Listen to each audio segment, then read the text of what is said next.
Hi everyone, welcome to the final unit of this course for the year. So we're going to go through probability today, and this first video there's a lot of language, so I encourage you to pause it as we go and make some definitions and make some notes, and I've got a summary there for you as well. So a bit of a theory video this one, but let's see how we go.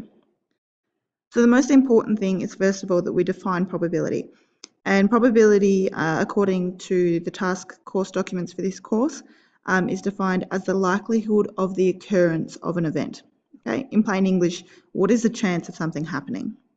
Right, and we can display our answers in a number of ways.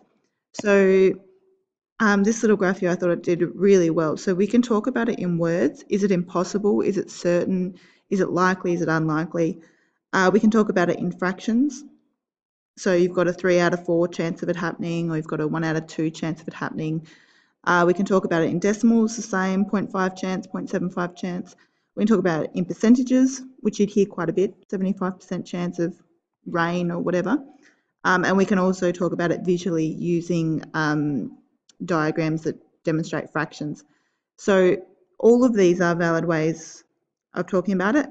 When we calculate probabilities, we'll probably calculate them in fractions or in decimals. And you'd probably write your answer like that, or possibly with percentages as well. But all of that is important, including the words, and that's not limited to those that are on there. So if you got an 80% chance, it would be likely, and 80% would be more likely than 55%. Okay, so it's a spectrum. It goes all the way from 0 through to 1. Now I've got a big list of things here that we're going to go through in this video, and we're going to go through them individually, but I'm just showing you what you're in for. Okay, so we've got what's called set notation, which is a way of writing probabilities without having to kind of write out the entire thing. So it's like a shortcut, but it does require you to actually learn what they mean. So let's start with the first one. That little kind of squiggly E represents the event space or the sample space. So this is all possible options. So the first example there, if a coin is flipped, the possible options are it lands on heads or it lands on tails. Okay, those are the possible outcomes of that event. So you can see that squiggly E out the front there represents all possibilities. There's an equals, and then there's that squiggly bracket. Those are all very, very important things. Okay, they're not round brackets, not square brackets, squiggly brackets, and that squiggly E tell us that these are all the possible outcomes. Same thing with a second example there, a dice is rolled. All the possible outcomes. We could roll a 1, a 2, 3, 4, 5, or 6, it doesn't matter. 2 coins are flipped. So the possible outcomes, we could get a heads and then a head then tail, tail then tail, or tail then heads. So all the possible outcomes. Same with the numbers being pulled out of a hat. Okay, so this isn't what we want to happen. This isn't what we don't want to happen. This is just if we do this experiment, what are the possible outcomes? Okay, and that's known as the event space. You might also get it. You might also hear it called sample space. All right. The next one is the number of events, or the number, sorry, of event spaces. So this is closely related to the event space. So if we flip a coin and it could land on heads or tails, there are 2 options. Okay, so the number of possibilities is 2. A dice is rolled, there are 6 possible options. 2 coins are flipped, there are 4 possible options. A number pulled out of a hat between 1 and 10, there are 10 possible options. Okay, so it's just the number of outcomes that you could possibly get. And again, the notation is very important. N stands for number, and then in the brackets there, the event space. So these are just all the possible outcomes. The next one we're looking at is the favourable outcomes. So what we want to happen, or what the question is asking us to find what happens. So I've got a couple of examples here, but I've made them a bit more in depth. So the first one, rolling a die and getting an even number. So if we look back to the last slide, we've rolled a die. The possible outcomes are 1, 2, 3, 4, 5, 6, and there's 6 possible outcomes. Okay, so I'm just going to write that again.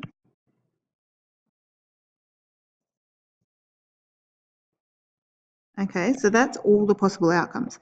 Now we want to find the favourable outcome. So we want an even number. So we could have 2, 4, or 6. Okay, and the reason we do that is later on we're going to use formulas.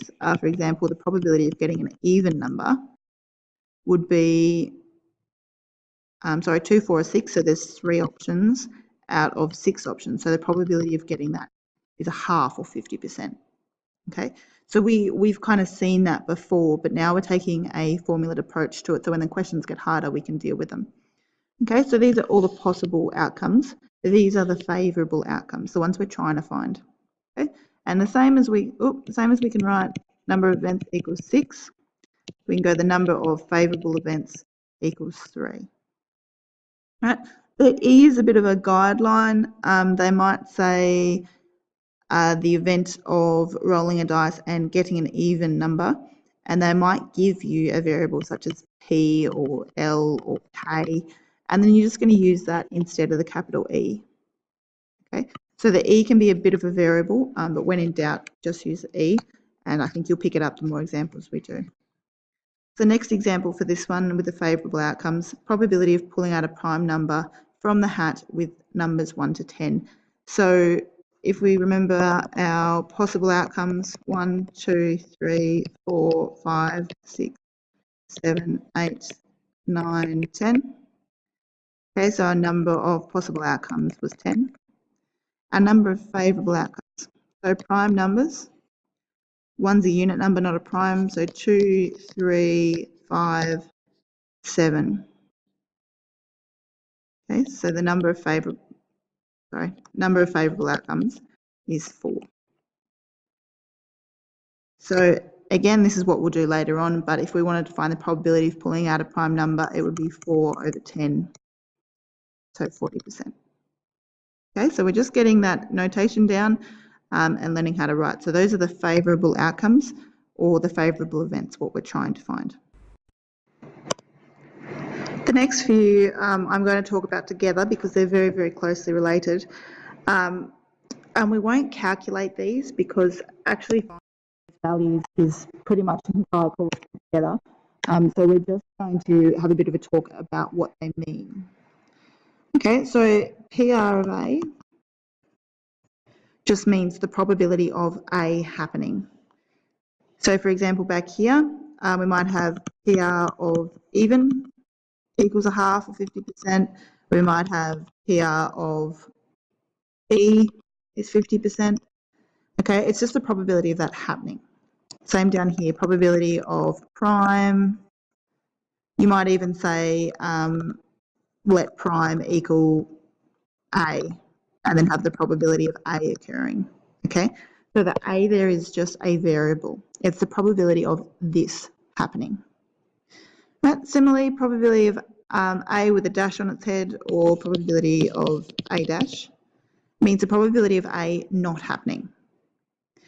Okay, so if we say that, let's say we've got a couple of chocolate bars, the probability of getting a Mars bar is 30%, then the probability of not getting a Mars bar must be 70%.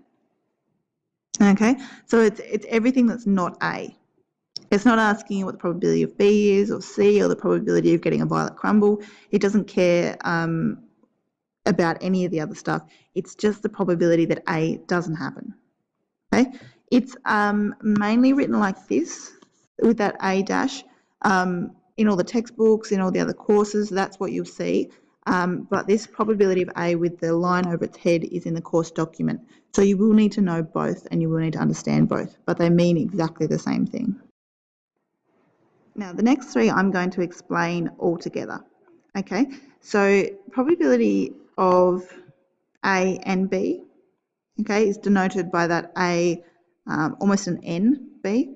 And I remember it as, it kind of looks like and. If you just ignore half of that B, it almost writes and for you.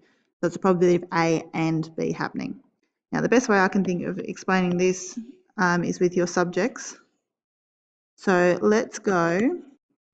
We have students that do Methods Foundation 3, and we have students who do Methods 4.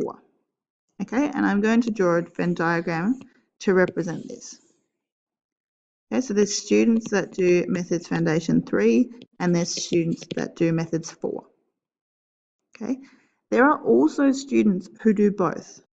Okay, they do methods foundation 3 and they also do methods 4. So in our class, Aiden, Oliver, Taylor, okay, they do both. So the probability of them doing methods foundation 3 and methods 4, we're talking about this bit in the middle there. So in our class, it would be, what have we got, 15 students? So the possible students we're talking about is 15 and 3 of them do both. Okay, so and means both. They have to do this and that in order to be classed in that category. All right, probability of A or B is which students do methods foundation 3 or methods 4. Okay, and let's talk about the whole school, the whole TCE. Every student who did either methods 3 or methods 4 or did both would be included in that. Okay, so or is going to be a lot bigger than and. Okay, you also have some students who aren't doing maths. Maybe they do general, maybe they do essentials, maybe they do, I don't know, maybe they go somewhere else and they don't do maths at all, and they sit outside of that. So they're not in both, they're not ands, they're not in either, which is or, they're just outside of that. Okay, so and means that both of those conditions apply, and or means that they fit into any of that, they will be counted. They don't have to do both. So let's bring all that theory together, and we're actually going to calculate theoretical probabilities to start with. Now, there's two main types of probability. There's theoretical probability, which is what should happen theoretically, and there's experimental probability, which is what has happened in an experiment. So we will go further into this when we go and do experimental probability. But for example, that first one there, a dice is rolled, or there's a chance of getting a prime number. If you rolled a dice, say 6 times, theoretically all numbers should come up because there's a 1 in 6 chance of each number. So theoretically they have an equal probability, but we know that if we experimented, if we rolled a dice 6 times, that wouldn't be what would occur. So the experimental probability would occur. But whenever you say theoretical probability, we're looking at this formula up here, which is on your formula sheet right down the end where we're in the last section now. So we should know all that notation now. PR of E is the probability of the event happening. So our event is getting a prime number. Okay, and the probability of getting a prime number is given by the number of favourable events over the number of total events. So the number of favourable events, what do we want? We want actually I might do it the other way around. So all our possible outcomes are 1, 2, 3, 4, 5, and 6. And our favourable outcomes, which are prime numbers, are 2, 3, and 5. Okay, so the number of possible outcomes is 6. And our number of, I'm screwing this up, our total possible outcomes is 6. Our number of favourable outcomes is 3. Okay, so using this formula, it's the probability getting a prime number is 3 over 6 or 1/2. Okay, or 50% of half. Okay, so this is just using numbers, but we can use the number of favourable outcomes and the number of total outcomes to decide the probability. Let's start again with this example here. So 100 runners, and they want to know what the chance of placing is. So coming first, second, or third. So the probability of a matter of placing is how many possible outcomes. So we want to open first, second, or third. So there's 3 out of 100 places. Okay, so the probability is 3 over 100. So this is purely theoretical, just by the numbers. Down here is a formula that looks pretty fancy, but is pretty much logic. So for this first one, what is the probability of getting a prime number? The probability of getting a prime number is a half. Then the probability of not getting a prime number is a half. Okay, second example, if the probability of placing is 3 out of 100, the probability of not placing is 97 out of 100. Okay, so if you add chance of something happening, chance of it not happening, you will get 1 or 100%. Okay, you can get started on those worksheets and we'll go into experimental probability.